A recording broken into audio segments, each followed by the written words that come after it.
আপনি ওরে জিজ্ঞেস করেন, ও খালি উত্তর দিবার মুখ দেখুন লাগবে না, মুখ দেখুন লাগবে না। আর তোমারই কেন হাজার আগে তোমার সাথে মানে আমি এইসব কিছুই দেখি নাই, ওনার সাথে আমার কোনো সম্পর্ক ছিল না।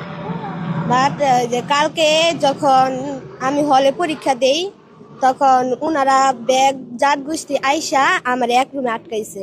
আটকাই বলছে যে পুলিশ আইব, হাসা কথা যদি না কও পুলিশ আইব, দৈরা লই যাবো গা, মাইরা লাগবো, গুলি করবো, হেদি হেদি কইতেছে।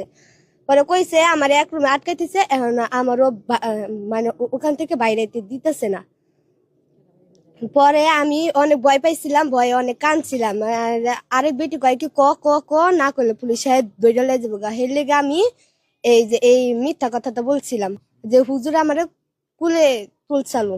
উনারা বলছিল যে তরে বলে কুলে তুলছালো, বলে আমি কয় কি সত্যি কথা কইস নেলে পুলিশ আয় তরে দৌড়ে লে যাবো গা। এর জন্য আমগো বাড়ির মানুষ কেউ আমি দেখছিলাম না, এর জন্য আমি অনেক একা ছিলাম। ম্যাডামরা বাইরে ছিল, আমার একলা করে আটকে নিয়ে আমার এডি করাইছে, এডি করাইছে। পরে আমি এডি বলছিলাম ডরে।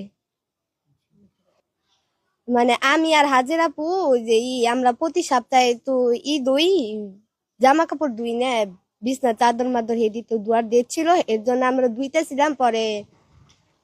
পরে হুজুরে জামা কাপড় ভিজাইছিল, পরে হেডিও ধুইছিলাম। হেডি সব আমি ধুইছিলাম, কিন্তু ওই সেরি কইছে ওই সেরি বলে ধুইছে, ওই সেরির বলে না একটা ফিকা মারছে, তাই ফিকা মারছে।